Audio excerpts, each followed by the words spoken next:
함께 나누실 하나님의 말씀은 창세기 47장 7절부터 10절까지 말씀을 보시겠습니다. 창세기 47장 7절부터 10절까지 말씀을 함께 보시겠습니다.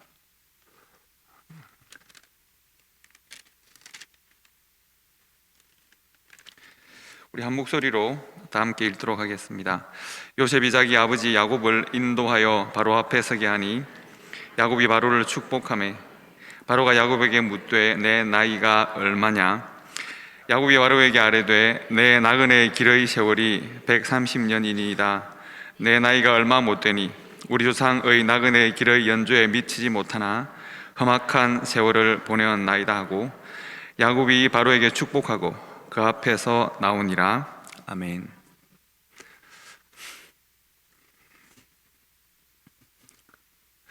한참을 봐야 되는군요. 혹시 괜찮으시면 앞으로 오시는 건 혹시 해칠까봐 두려워하시는 분도 있는 것 같으니까 가운데 양쪽 두 분으로 오시는 건 어떠세요? 그러니까 너무 넓게 계셔서 잘 안 보였어요. 물론 가까이 오시면 더 좋겠습니다만 여기 두 줄로 오시면 저를 많이 도와주실 것 같아요.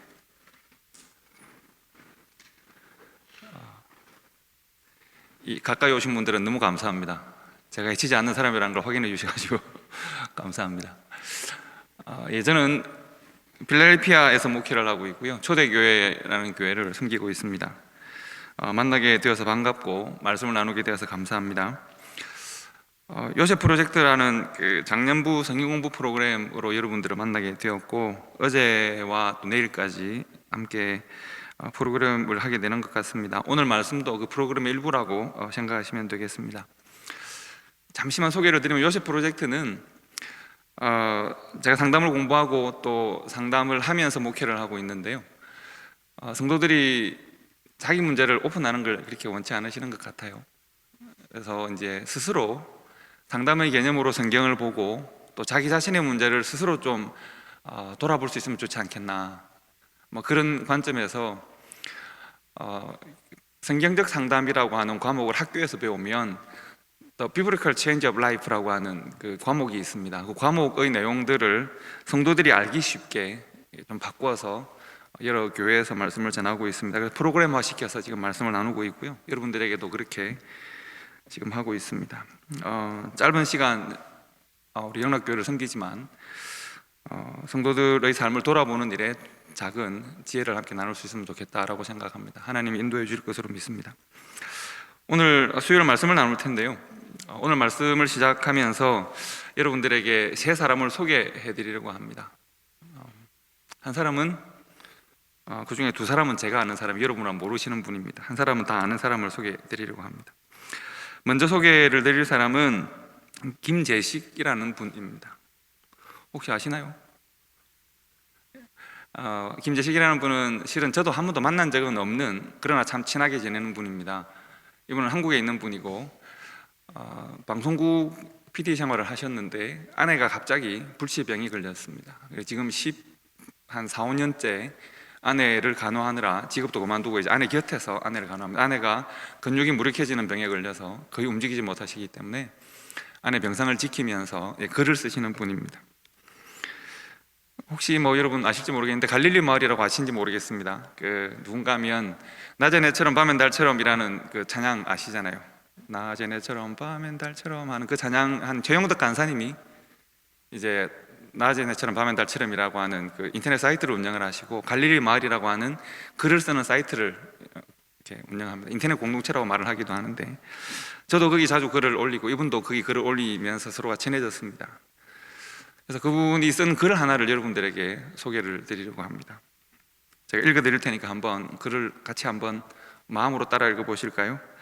이분이 자기 아내의 병 간호를 하면서 경험한 것들을 아주 담담하게 글을 쓰고 있습니다. 글 제목은 누구나 어디 한쪽이 문드러진 채로 살아간다는 글입니다. 제가 읽어드리겠습니다. 위층에 올라가서 치료를 받는 시간이 하루에 한 번씩 있다. 갈 때마다 많이 당황스러운 모습을 본다. 서른이 채 안 되어 보이는 청년 한 사람이 다리를 절면서 걷는 연습을 한다. 곁에는 아버지인 듯한 중년 아저씨가 한 팔로 허리춤을 잡고 마주보는 자세로 뒷걸음으로 간다. 그런데 갑자기 퍽 소리가 들린다. 동시에 참으로 민망한 야 이 새끼야 똑바로 안 해? 라는 욕이 들려온다. 하루 이틀은 무슨 속상한 일이 있었나 보다 했는데 날마다 같은 시간에 같은 상황을 보게 된다. 얻어맞은 청년은 몸에 심각한 장애가 있고 정신도 온전치 않은 것 같다. 주눅들은 표정으로 아프다 소리도 않고 대들지도 않고 묵묵히 용을 쓰면서 걷는다. 왜 저렇게 해야 할까? 마음이 너무 무거워진다. 같이 있는 시간이 길다 보니 또 다른 광경을 보게 되었다. 온 얼굴에 땀이 물방울처럼 뚝뚝 떨어지는 청년을 샤워실 앞에 세워놓고 환자복이랑 세면 도구를 다 들고 와서 씻기러 들어가곤 한다. 두 사람이 다 지치도록 재활 운동을 하고 씻기고 옷을 갈아입히고 나와서 또 다른 치료를 하기 시작하는 것이다.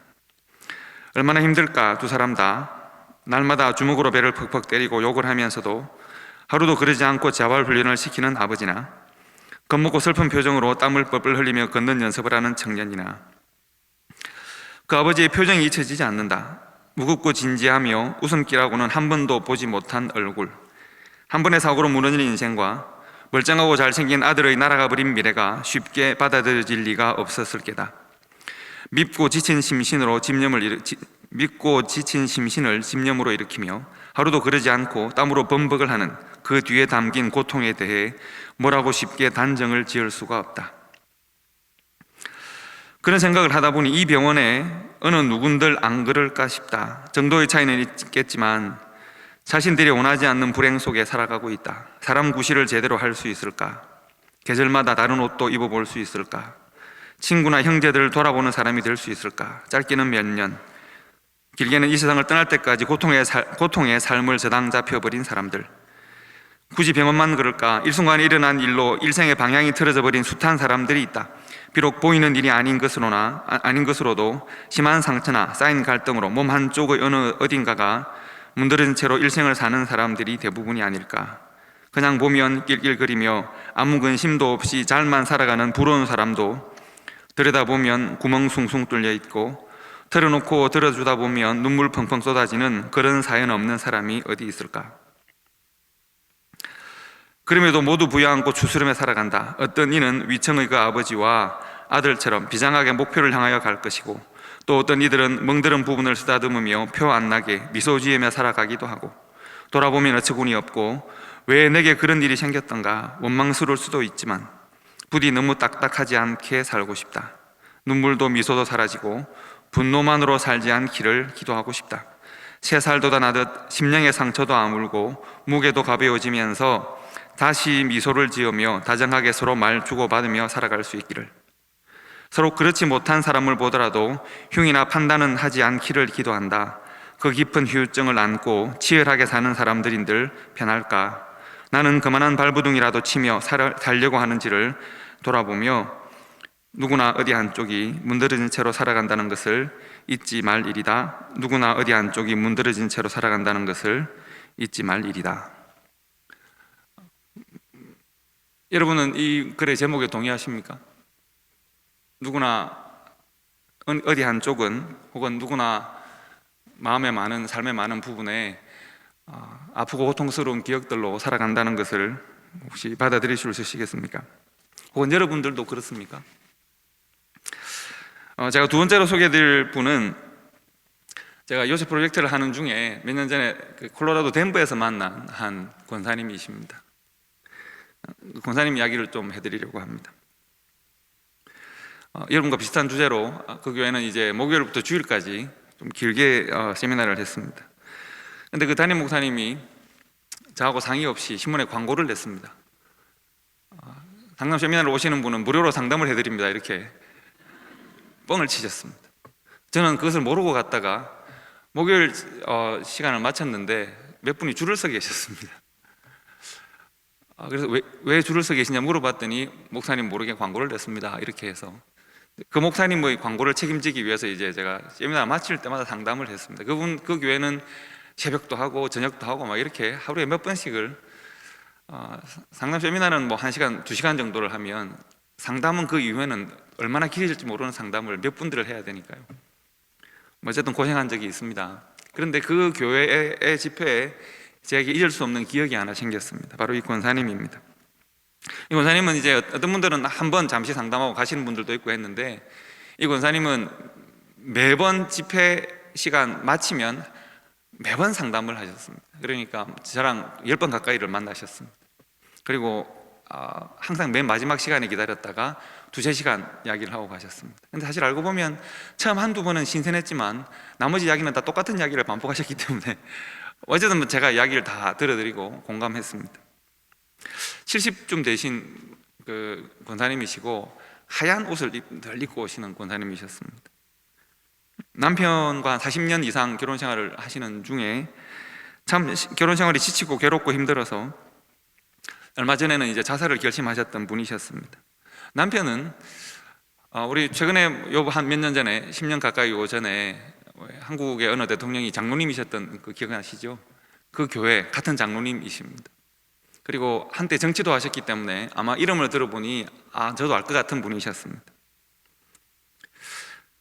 많은 사람에게 존경과 또 사랑을 받는 분이다라고 삶과 신앙에서 성공도 하고 성취도 있었던 분이라고 했습니다. 그런데 그 남편은 신혼 때부터 그 아내에 대한 폭력과 폭언이 있었습니다. 주로 그 남편이 사용하는 단어는 아주 상스러운, 그러니까 그 남편이 공식적 자리에 절대 사용하지 않는 두 사람 간의 내밀한 관계에서 아주 상스러운 말을 쓰고 아내의 인격이나 아내의 존엄성을 무시하는 말을 많이 사용하는데, 너는 살 가치도 없고 아무도 너를 사랑하지 않을 것이고 너는 아무에게도 쓸모없고 특히 나에게는 아무런 의미가 없는 여자다, 뭐 이런 표현들을 많이 했습니다. 결국은 폭력과 폭언이 3명의 자녀를 낳을 때까지 계속 이어졌고, 여러분들 다 이미 성인들이시니까요, 성적 관계에서도 굉장히 폭력적인 방식의 성적 관계가 많았습니다. 결국은 자녀들이 성장하고 이제 자녀들이 초등학교, 중학교 들어갈 때 셋을 데리고 조기 유학이라는 명목으로 미국으로 별거를 해서 건너왔습니다. 자녀들은 이 권사님도 한국에서 제일 좋은 여대를 졸업하시고 장로님도 아주 좋은 대학을 졸업하신 공부 잘하시는 분들이어서 자녀도 공부를 미국에서 잘했습니다. 그래서 다 전문인들이 되고 결혼도 하고, 이제 최근에 막내가 결혼을 해서 자녀를 둘째를 낳기까지 되었습니다. 겉으로 보면 아주 성공적인 삶을 사는 아무 문제 없는 가정이지만 이 권사님의 마음은 이미 다 무너져 있습니다. 그래서 이제 내 이 땅에서 내 할 일이 끝났다, 내 자녀들이 이렇게 성장했고 손주도 낳았고 내가 이제 남은 일은 내 남편에게 복수하는 일이다. 남편에게 어떻게 복수를 할까? 내가 미국에서 남편의 아내가 자살을 해서 스스로 죽어서 남편의 삶에 아주 작은 상처라도 남기는 것이, 그래서 내가 너에게 굴복하지 않고 이렇게 죽었다라고 하는 것을 보여주는 것이 이분의 마지막 뜻이었습니다. 그래서 아주 이 세미나가 지금 좀 여름에 있었는데요, 세미나가 있기 얼마 전에 드디어 날을 딱 정하고 그분은 하얀 차를 타셨습니다. 하얀 창 3개 삼지창 차를 타셨는데 그 차를 몰고 이제 콜로라도 산으로 올라갔습니다. 평소에 늘 다니면서 콜로라도 로키산이 있지 않습니까? 자신들이 봐둔 지점이 있었다고 했습니다. 자기가 다니면서 여기에서 내가 떨어지면 꽃처럼 아름다운 낙하와 더불어서 내 인생을 마감할 것이다. 그래서 그분이 자기가 봐둔 그 자리로 차를 타고 갔습니다. 이제 정말 내가 내 인생을 마감하고 남편에게 나도 너가 필요 없었어, 내가 이렇게 너에게 복수할 것이야 라고 하는 것을 보여주는 때가 되었습니다. 그래서 차를 타고 올라가는데 그 좋은 차가, 그 고급차가 갑자기 산 중턱에서 멈춰버렸습니다. 여자 부르니까 차를 왜 멈추는지는 모르겠고, 조금만 더 올라가면 내가 봐둔 곳인데 하나님 어떻게 이렇게 끝까지 나를 안 도와주십니까? 그래서 그 자리에 너무 화가 나서 차를 차고 때리고 펑펑 울고 하다가, 하나님이 이런 것까지도 나를 안 도와주시면 내가 걸어 올라가지요. 내가 걸어서라도 올라가서 반드시 그곳에서 내 뜻을 이룰 거예요. 그리고 이제 산을 혼자서 올라갔습니다. 한 중턱에 올라가다가 너무 힘들어서 중턱에 걸쳐 앉아서 이렇게 인생이 힘든가 하고 이렇게 내려다 보는데 그 눈앞에 콜로라도 산 밑에 석양이 펼쳐졌습니다. 제가 이 세미나를 마치고 돌아가는 길에 제가 그때 운전을 해서 갔었기 때문에 필라에서 거기까지 운전해서 갔거든요. 여행을 좋아해서요. 제가 꼭 그분이 보았을 만한 그림을 하나 봐서 제가 사진을 찍었는데 한번 보시겠습니까? 뭐 제가 그분이 이런 걸 봤을 거라는 생각이 들어서요. 제가 고속도로를 지나가다가 그랬을 것 같다라고 해서 찍은 사진입니다. 산 중턱에서 내려다보니 눈앞에 석양이 펼쳐지는데 하늘도 아름답지만 그 하늘 아래에 이미 갈색으로 말라서 가까이 보면 아마 갈색으로 변했을 그 풀들이 석양에 반짝반짝 빛이 나는 느낌을 받습니다.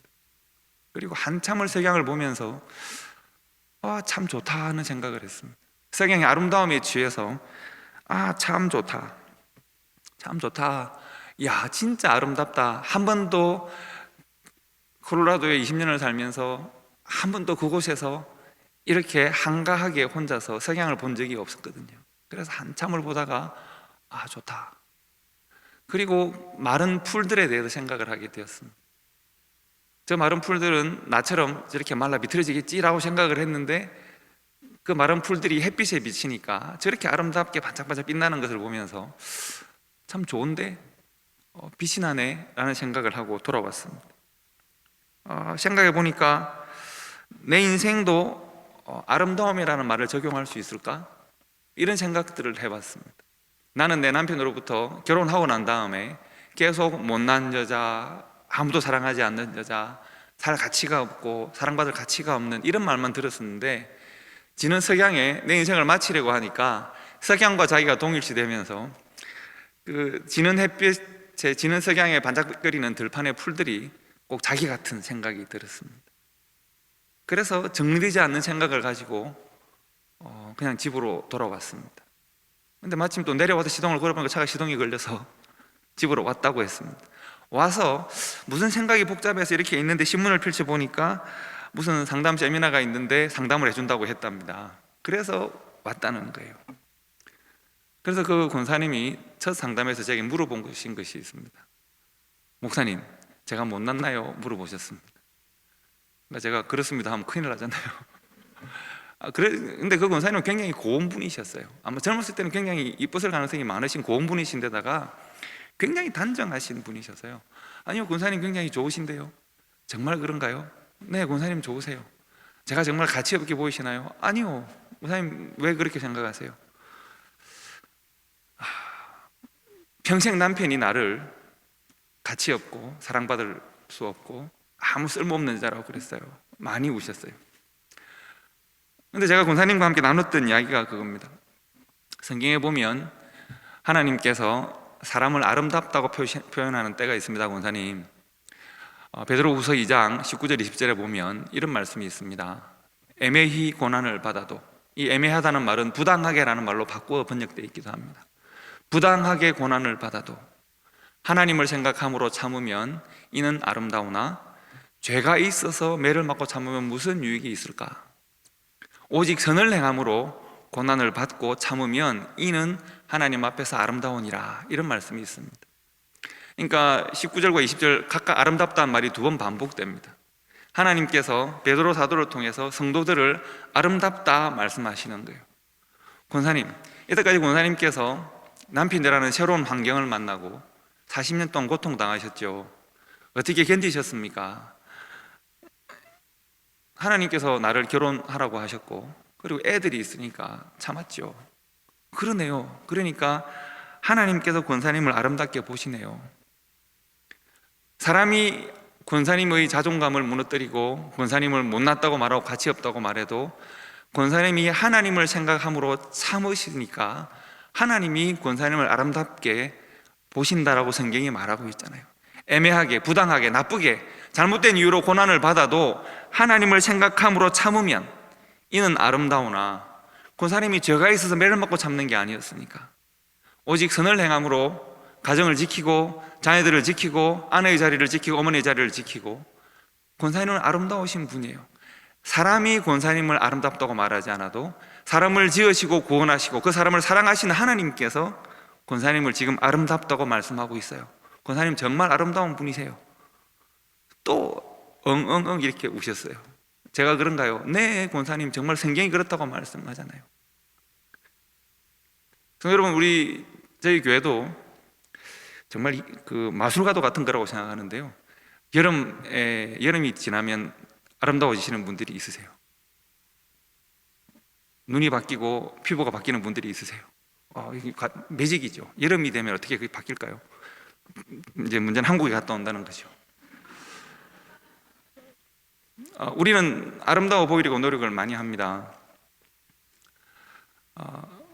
사람으로부터 인정받고자 하는 욕구들이 많습니다. 그렇죠. 그러나 우리가 정말 우리의 아름다움을, 우리의 가치를 인정받아야 될 대상은 누굴까요? 우리를 지으시고 우리를 구원하시고 정말 자신의 모든 것을 바쳐 우리를 사랑하시는 우리 하나님이 우리를 아름답다고 인정해 주시면 얼마나 좋을까요? 그런데 우리가 하나님 앞에서 우리 자신들의 가치와 우리 아름다움을 놓치고 사람들에게 인정받으려고, 사람들이 나에게 무슨 말을 하는지, 저 사람 둘이가 나에게 뒷담화를 하는 건 아닌지, 나를 어떻게 평가했는지, 우리가 이런 데 관심이 많단 말이죠. 그러나 사도 베드로를 통해 하나님께서 말씀하십니다.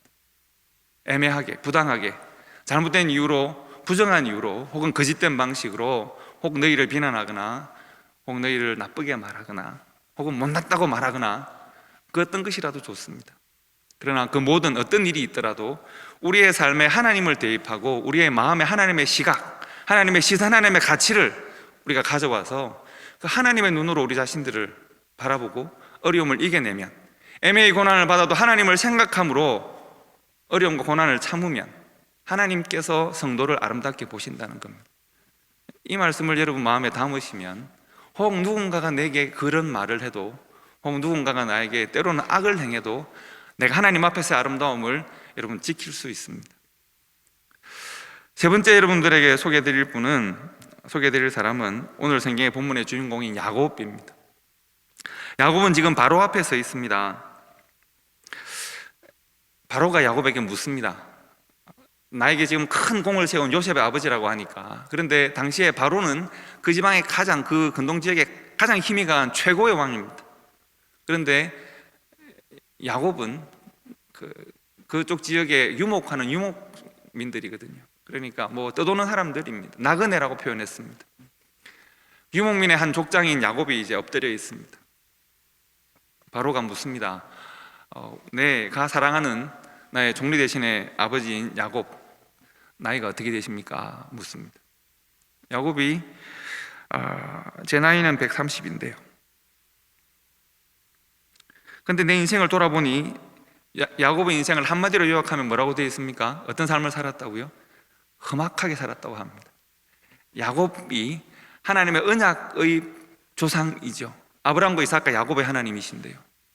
야곱이 하나님의 언약을 움켜쥔 그 야곱이, 하나님의 약속의 계승자인 그 야곱이, 하나님의 언약의 12지파의 조상이 될 그 야곱이 이방의 왕 앞에서 자신의 삶을 표현하기를 험악했다고 합니다. 이렇게 할 수 있으면 얼마나 좋을까요? 나는, 당신은 거기 높은 자리에 앉았지만 나는 하나님이 함께하는 사람이기 때문에 나는 복받은 사람입니다. 나는 행복하게 살았습니다. 이렇게 하면 좋겠는데 이 못난 사람이 이방의 왕 앞에서 나는 정말 험악한 인생을 살았습니다.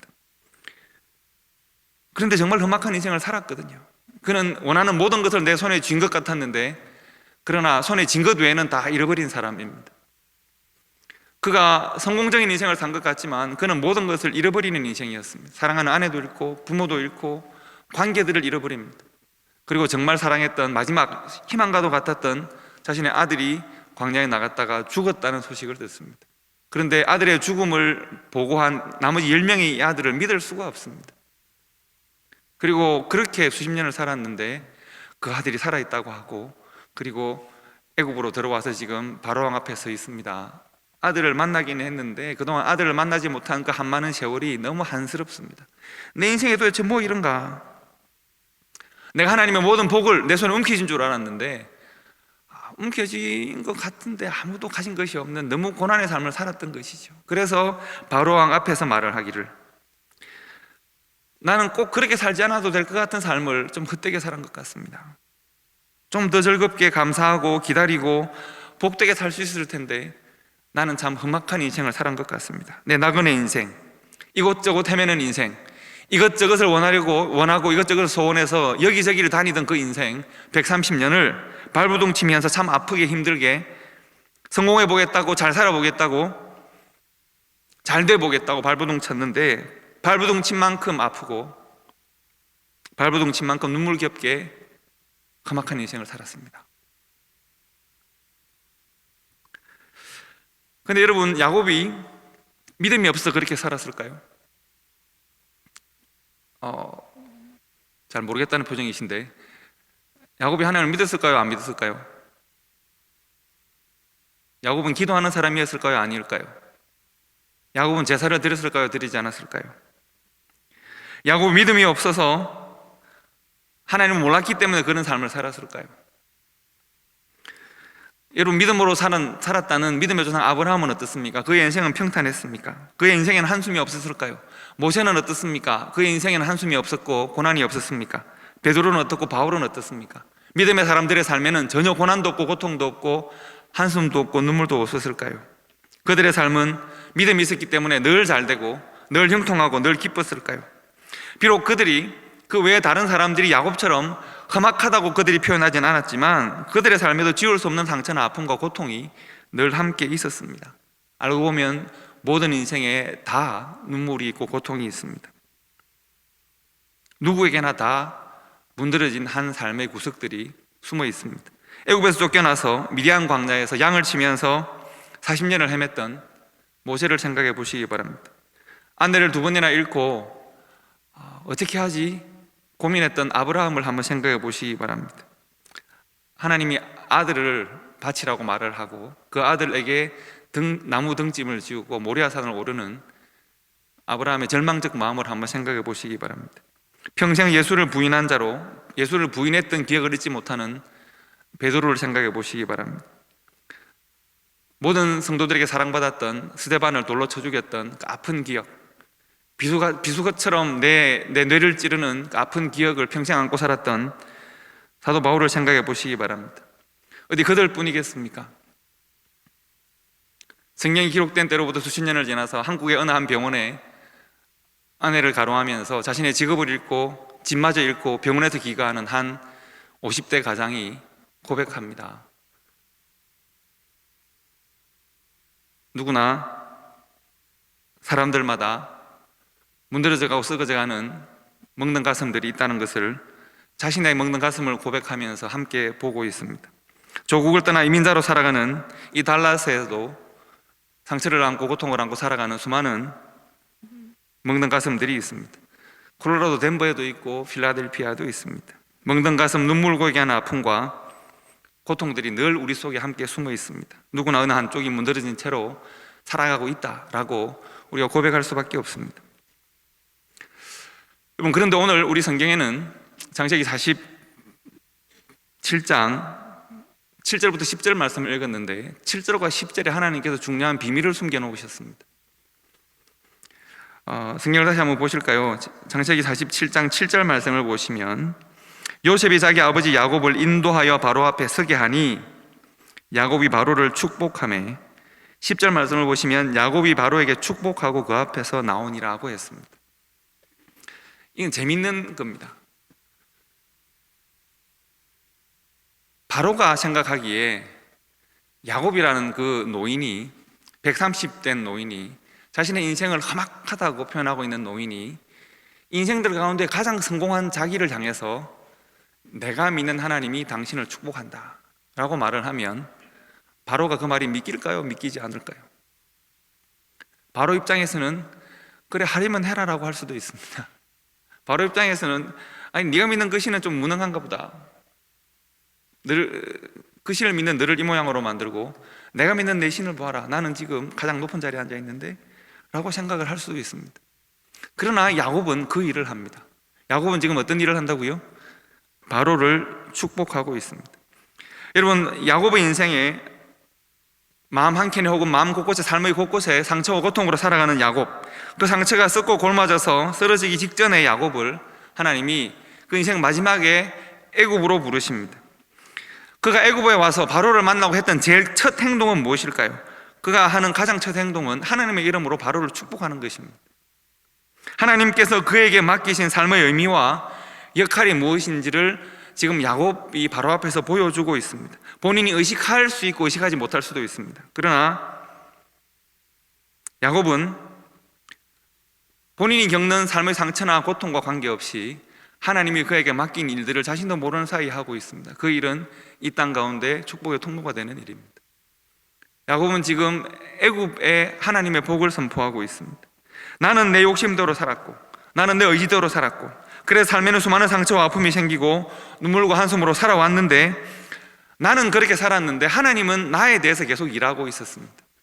나는 실패할 수 있지만 하나님은 나에 대해 실패하지 않으셨습니다. 하나님은 여전히 상처받고 쓰러져 문드러진 그를 축복의 통로로 사용하고 있습니다. 세상을 축복하는 통로로 야곱을 사용하고 계십니다. 야곱은 자신의 삶을 포기했지만 하나님은 야곱을 포기하지 않으십니다.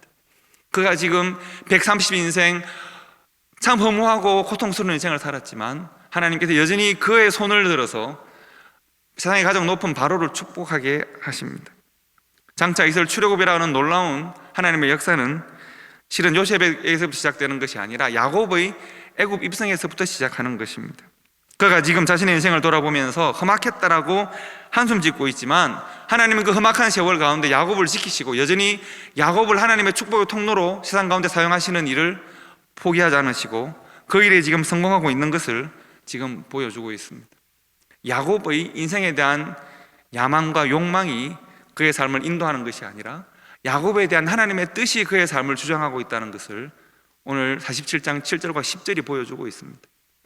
이것은 야곱에게서 끝나는 것이 아니라 그 아들 요셉에게도 그대로 이어집니다.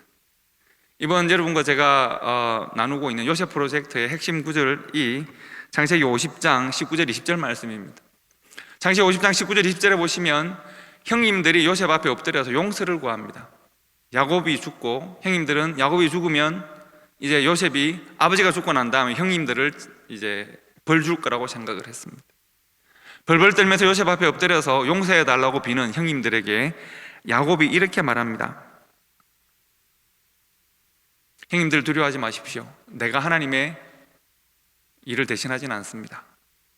혹 형님들이 벌받을 일이 있으면 그것은 하나님과 형님들의 관계입니다.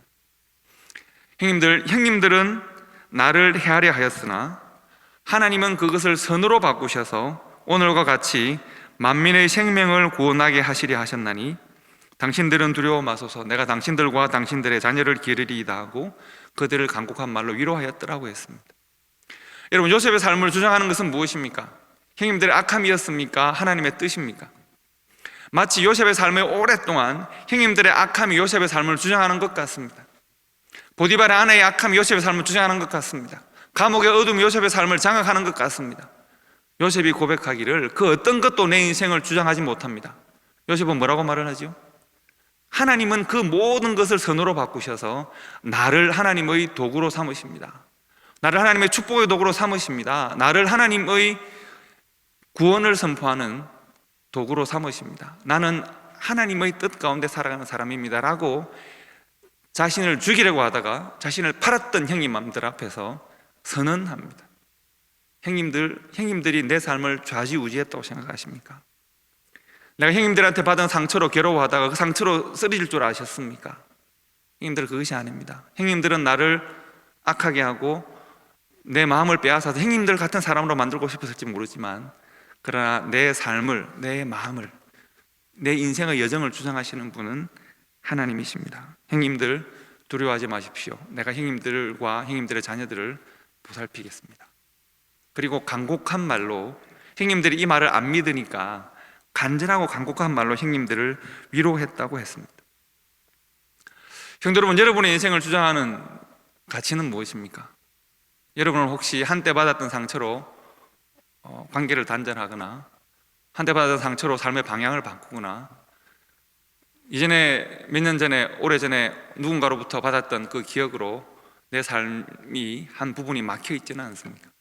성령 하나님의 소통하시는 은혜가 가로막혀 있지는 않습니까? 요셉은 우리들에게 중요한 것을 말합니다. 나의 관계, 나의 삶, 나의 인생의 목적을 인도하시는 분은 하나님이시다라고 선언합니다. 사람이, 어떤 사람의 악함이, 어떤 사람의 부족함이, 어떤 사람의 연약함이, 어떤 사람의 악한 의도가 내 삶의 방향을 바꿀 수 없습니다. 하나님께서 나를 인도하십니다. 우리 인생의 답은 그래서 하나님입니다. 사람을 만날수록, 길을 걸어갈수록 사람이 살아가는 세상에는 참 부족한 일들이, 연약한 일들이, 악한 일들이 많은 것 같습니다. 사람들마다 지울 수 없는 상처를 안고 살아가는 분들이 많으십니다. 사람들을 만날 때마다 이야기를 풀어놓으면 이야기의 곳곳에 지뢰처럼 우리의 상처나 눈물들이 숨어 있습니다. 그래서 누구나 어느 한쪽이, 때로는 우리 인생 전부가 문드러진 채로 살아가는 것이 우리의 현실입니다. 그래서 우리가 하나님을 만나지 않습니까? 그래서 우리에게 하나님이 있지 않습니까? 하나님이 없다면 나에게 절망을 준, 나에게 고통을 준 그 사람이 내 인생을 주도한다고 말할 수 있겠습니다. 나의 아픈 기억이 내 인생의 주인일 수도 있겠습니다. 하나님이 없다면 우리의 절망은 그냥 절망이고, 우리의 눈물은 그냥 눈물이고, 우리의 상처는 우리를 점점 아프게 고통스럽게 할 것입니다. 그러나 하나님이 우리를 만나 주셨습니다. 상처를 안고 살아가는 우리들 모두에게 이것이 복음입니다. 하나님이 복음입니다. 내 삶에 하나님이 있음이 복음입니다. 내가 애매하게 부당하게 고난을 당하지만 하나님을 생각함으로 이 고난을 이겨낼 때 그것이 우리들에게 복음입니다. 그 상처가 하나님과 함께 할 때 때로는 상처도 때로는 복이 되고, 때로는 고통의 기억도 은혜가 됨을 믿으시기 바랍니다. 내 험악한 세월이 하나님의 축복의 통로가 되어서 내 험악한 세월을 딛고 내가 내게 악을 행한 세상을 축복할 수 있는 하나님의 사람이 될 수 있는 것입니다. 성도 여러분, 제가 오늘 여러분들에게 세 사람을 소개해 드렸습니다. 김재식이라고 하는 누구나 어느 한쪽이 문드린 채로 살아간다는 이 진리의 말씀을 우리들에게 전한 한 가장이 있고, 그리고 한 권사님, 이름은 제가 알지 못하는 흰옷 입은 권사님이 계시고, 그리고 야곱이 있습니다. 요셉이 있습니다. 한번 눈을 감아 보시겠습니까? 그리고 오른손 왼손으로 자기 가슴을 한번 이렇게 한번 살짝 보십시오. 자신에게 한번 말해 보십시오. 자신에게. 혹 여러분 아픈 기억이 있으십니까? 자신에게 한번 말해 보십시오. 하나님,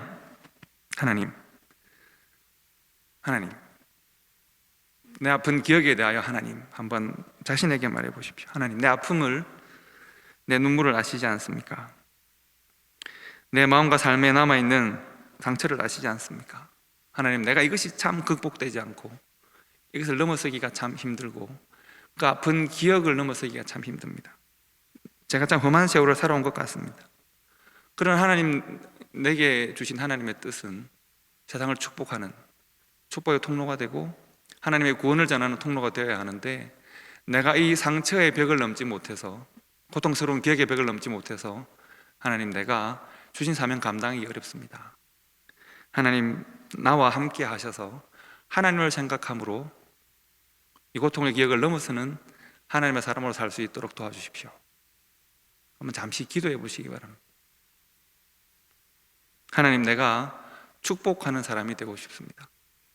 한번 기도해 보시기 바랍니다.